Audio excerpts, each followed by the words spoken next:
네, 할렐루야 샬롬 인사하십니다. 할렐루야 샬롬 샬롬 샬롬 샬롬 샬롬. 하나님 사랑합니다. 여러분 주 안에서 사랑합니다. 예, 욥은 자신이 고난을 받은 것을 보고 하나님이 순전한 자나 약한 자나 멸망시키신다고 9장 22절에 말씀했었죠. 우리 토요일날 주말에 나눈 말씀입니다. 오늘은 10장 1절에서 22절 이제 나를 멸하시나이다 라고 얘기하고 있죠. 기억하옵소서. 주께서 내 몸 지으시기를 어떻게 지으셨어요? 흙을 뭉치듯 하셨거늘 끌러 돌려보내려 하시나이까. 10장 9절입니다. 이는 흙으로 지은 육체는 한 번 가면 다시 오지 못하는 바람과 같은 존재임을 기억해 달라는 거죠.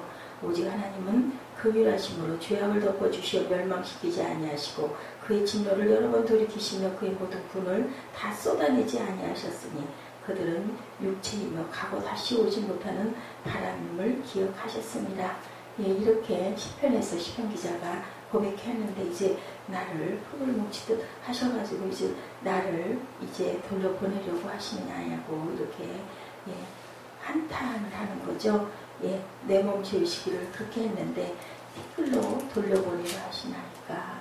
내 몸 지으시기를 흙을 뭉치듯 하셨거늘 사람의 육체는 흙으로 지음을 받았다는 것을 여기서 나타내고 있습니다. 그리고 또한 내 죄악을 사하지 아니하시나이다.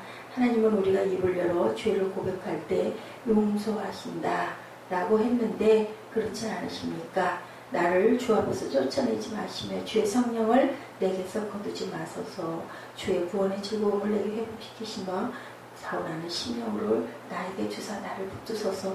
예, 우리 찬양하죠. 시편 5편 11절에서 12절 말씀입니다. 생명과 은혜를 내게 주시고 나를 보살피심으로 내 영을 지키셨는데 주께서 이것들을 마음에 품으셨나이다. 이 뜻이 주께 있는 줄 내가 아는데 내가 범죄하면 주께서 나를 죄인으로 인정하시고 내 죄악을 사하지 아니하시나이다. 내가 악하면 화가 있을 것이오며 내가 의로울지라도 머리를 들지 못하는 것은 내 속에 부끄러움이 가득하고 내 환난을 내 눈이 보기 때문이다. 나는 너무너무 부끄러운 사람이고 내 지금 죄를 내가 보고 있다라고 이렇게 합니다. 우리는 나에게 고통이 있을 때 그것으로 인해 다른 사람에게는 하나님께 상처를 주는 말을 어쩔 수 없이 하게 돼요. 내가 너무너무 공부하고 힘들면 어때요? 말할 때도 곱게 안 하게 되죠. 막 심한 표현을 하게 됩니다. 글쎄요, 그렇게 한다고 나아질 게 아무것도 없는 걸 뻔히 알면서도 왠지 모르게 막 내가 내 속에서 그 끓는 분을 입으로 표현을 하죠. 예. 자연을 볼 때 우리는 넓어지고 한 번씩 등산을 하는 마음. 어떤 작가가 자기는 한 달에 한 번씩 만화방에 가서 만화를 봤던 시절이 있었대요. 너무 힘들게 공부하면서 한 번씩은 아마 그런 방법으로 자기 안에 있는 것을 해소를 하고 그리고 만화방을 나오면서 항상 하늘을 쳐다보고 기도하고 찬양하며 감격하고 나왔던 기억이 있다. 왜 마음이 좀 여유를 갖는 거죠. 이 사람은 이런 방법으로 마음을 풀었다는 거죠. 그러면서 정말 감사했다. 그렇기 때문에 우리는 넓어지는 시야와 마음을 갖기 위해서 등산을 하거나 자기 나름대로 한 가지씩을 뭔가 가지고 있죠. 시장에서 사람들이 사는 모습을 보기도 하고 거리를 거닐며 거리를 구경하기도 하고 또 그저 드라이브를 하면서 또 이렇게 그냥 정말 잠깐 한두 시간이라도 그런 여유로움을 가져야 되는데 우리가 그렇지 못할 때가 너무 많습니다. 무죄한 자의 고난을 그가 비웃으십니다. 욥의 말은 더욱더 크게 이것도 실언입니다. 하나님의 마음을 크게 아프게 하는 말을 이렇게 합니다. 하나님이 자신의 고난에 조소한다는 말은 하나님이 자신의 고난에 대해서 전혀 긍휼히 여기지 않고 그냥 그걸 내버려 두고 아니면은 너 잘했다 하고 우리 가끔 그럴 때 있죠. 너 정말 쌤통이야. 너 그렇게 됐지? 하고 그것을 즐거워하기까지 한다라는 그 얘기를 9장에서 이렇게 많은 실수를 하고 이제 내 괴로움을 이걸 어찌하리까 10장 1절에서 22절에는 계속 그런 이야기가 이어지고 있습니다. 피부와 살을 내게 입히시며 뼈와 힘줄로 나를 엮으시고 생명과 은혜를 내게 주시고 나를 보살피심으로 내 영을 지키셨는데 주께서 이것들을 마음에 품으셨나이다. 이게 이 뜻이 주께 있는 줄을 내가 아는데 내가 범죄하면 주께서 나를 죄인으로 인정하시고 내 죄악을 사하지 않고 계시나이다. 주께서 나를 태에서 나오게 하셨으면 왜 그렇게 하셨습니까? 그렇지 아니하셨더라면 내가 기운이 끊어져 아무 눈에도 나오지 않을 수 있었을 텐데 왜 하나님께서 나를 지으셔서 세상에 내놓으셨느냐. 있어도 없었던 것 같이 돼서 바로 무덤으로 옮겨졌으리라. 무슨 얘기예요? 지어졌더라도 하나님께서 나를 바라보지 않으셨더랬으면 나는 그냥 태에서 죽었을 건데 내 날은 적지 아니하나이까. 그런지 그치시고 나를 버려도 잠시나마 평안하게. 얼마나 아프면 이렇게 고백을 할까요? 땅은 어두워서 흑암 같고 죽음에 그늘져서 아무 구별이 없고 광명도 흑암 같다. 어떤 것도 내게는 밝은 빛으로 보이지 않고 소망이 없고 나는 죽음이다. 욥이 하나님께 내 괴로움을 얘기하죠. 고난으로 인하여 심히 괴로워합니다. 그 고난을 이길 수 있었던 것, 그 이유 중에 하나는 고난을 혼자 자신의 가슴 안에 담아두지 않고 하나님께 토로하는 것. 네, 이렇게 해야 된다라는 겁니다. 마음 안에 그냥 꽉 가둬놓고 입 다물고 있으면, 그래서 보면 우리 가장 가까운 벗이나 내가 정말 믿을 수 있는 사람에게 내 마음 안에 있는 것을 쏟아내죠. 가끔은 내가 너무너무 잘못됐더라도 그것이 풀리지 않을 때가 있습니다. 하나님께서 우리의 불평을 들어주시지 아니하시거나 우리 불평 때문에 마음이 많이 상하시리라고 생각해서는 우리는 안 된다. 하나님은 분명히 우리의 불평을 어여삐다라는 것은 우리 정말 안타깝게 생각을 하신다라는 거죠. 이뻐하신다는 게 아니라 습관성 불평은 어리석은 거지만 고난 가운데 있는 사람이 불평하는 것은 불평이들보다는 뭐예요? 아파요 하는 고함, 비명, 신음이라고 생각하는 거죠. 아픈 사람이 신음하는 것은 당연한 것이기 때문에 예의라는 것은 여유가 있을 때 챙기게 됩니다. 물에 빠져 죽어가는 사람이 어찌 예의를 챙기겠어요. 있는 힘을 대해 어떻게 해요? 사람 살려주세요 하고 고함이 그 상황마다 더 극심하게 외쳐지는 거죠. 고난에 처한 사람은 하나님을 향하여 다른 예의를 차릴 여유가 없음도 우리가 봅니다. 욥 같은 사람도 하나님은 우리의 그런 사정을 아시죠. 얼마나 아픈지 왜 모르시겠습니까?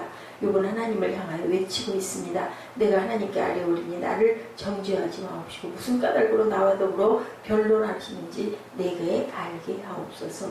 자신이 그렇게 말하는 것은 불충이라는 것을 알면서도 너무 아파서 내가 이렇게 소리치니 하나님 나 좀 봐주십시오입니다. 욥은 고난 중에 분명한 진리에 대해 분명하게 알고 있고 고백하고 있죠. 주의 손에서 나를 벗어나게 할 자도 없다라고 고백합니다. 하나님만이 나를 내이기도 하고 풀기도 하시는 분이라는 사실을 분명하게 고백하고 8절에서 주의 손으로 나를 빚으셨으며 만드셨는데 이제 나를 멸하십니다. 하나님은 나를 죽이기도 하시고 살리기도 하신다.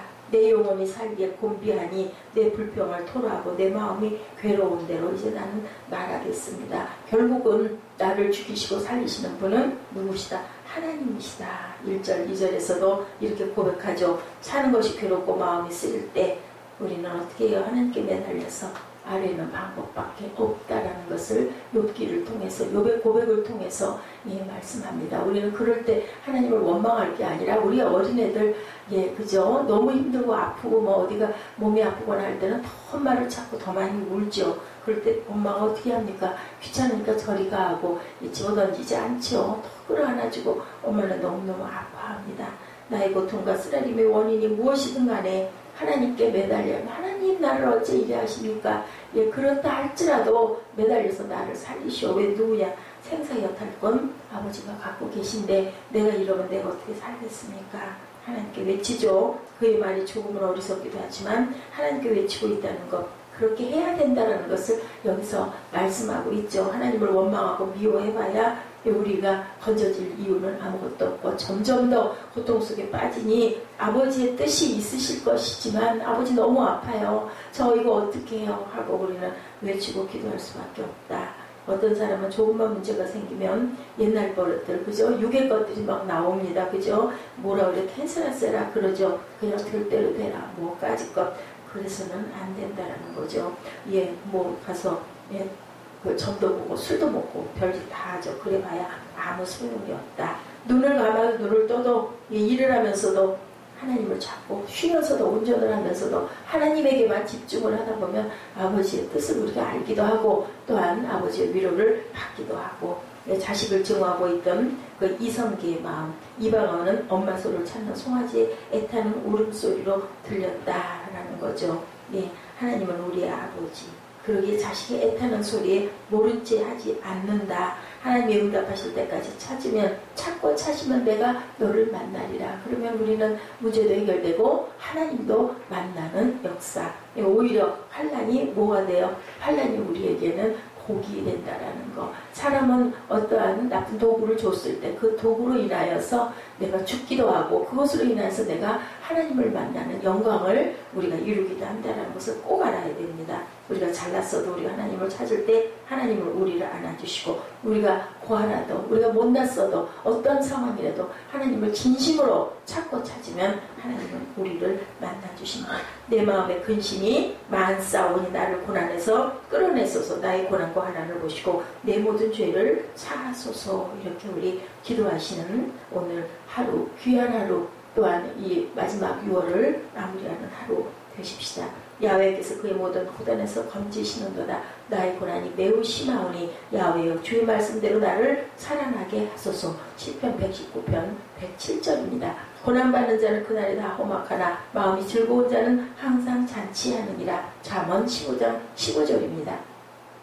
생각하건대 현재의 고난은 장차 우리에게 나타날 영광과 비교할 수 없도다. 로마서 8장 18절입니다. 너는 그리스도 예수의 좋은 평사로 나와 함께 고난을 받으라. 디모데후서 2장 3절입니다. 그러나 너는 모든 일에 신중하여 고난을 받으며 전도자의 일을 하며 내 직무를 다하라.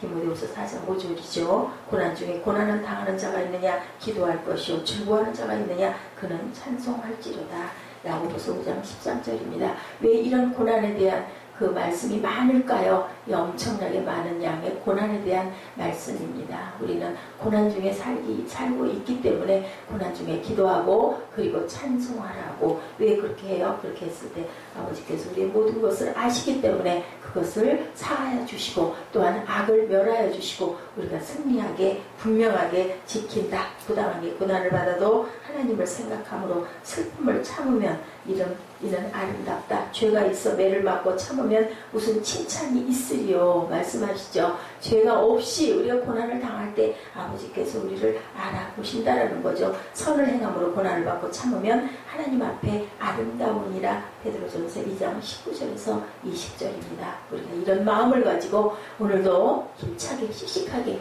삶의 전선이라는 건 뭐라고 그래요? 싸움이죠. 전투죠. 거기에 우리가 전신갑주를 입고 말씀으로 무장하고 성령의 충만함을 가지고 세상을 이길 더위 가운데 또한 메르스도 물리치고 감기도 물리치고 우리 육신의 고난도 저희가 영을 충만하게 하면 모든 것들을 다 물리치고 승리하며 우리 마음 자체가 우리 이김을 외치고 나가는 하루 되시기를 주님의 이름으로 축복합니다. 기도하시겠습니다.